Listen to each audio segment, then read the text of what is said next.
Inserting the word life for Psuche creates another serious problem. This third problem occurs by inserting the word life for Psuche due to the fact that it conflates the important differences between Psuche and Zoe. This conflation has obscured the separate but critical roles that each of these words play in the New Testament.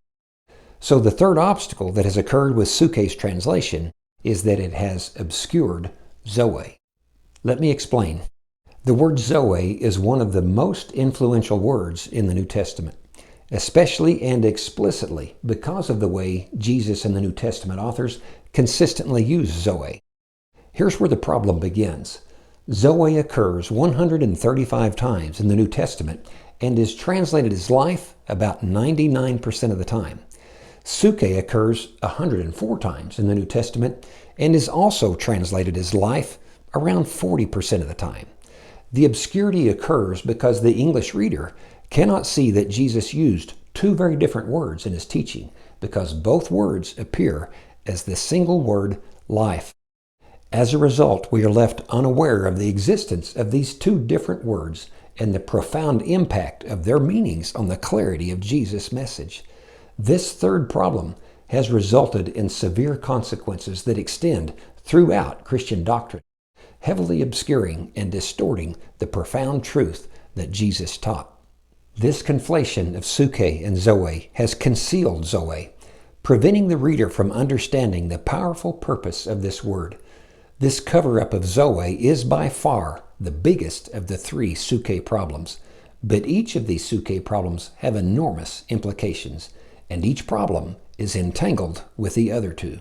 So we have been zeroing in on Psuche in this video series.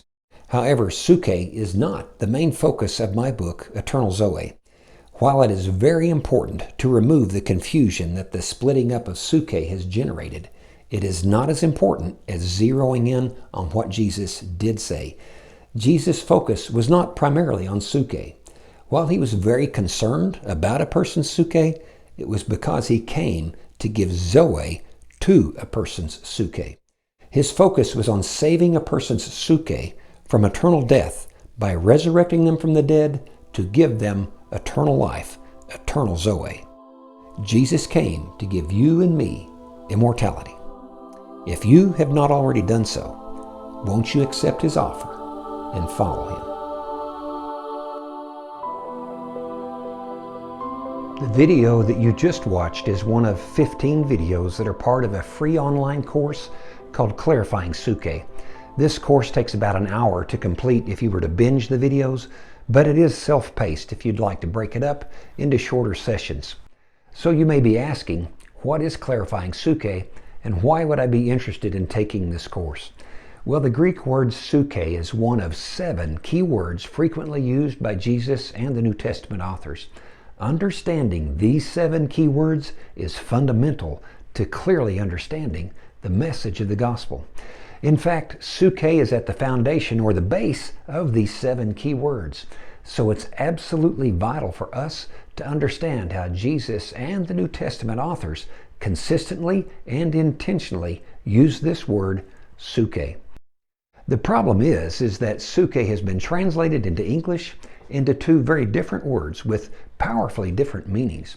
In fact, one of these English words has injected new meaning into the original gospel, thereby changing Jesus' original narrative into something similar but very distorted.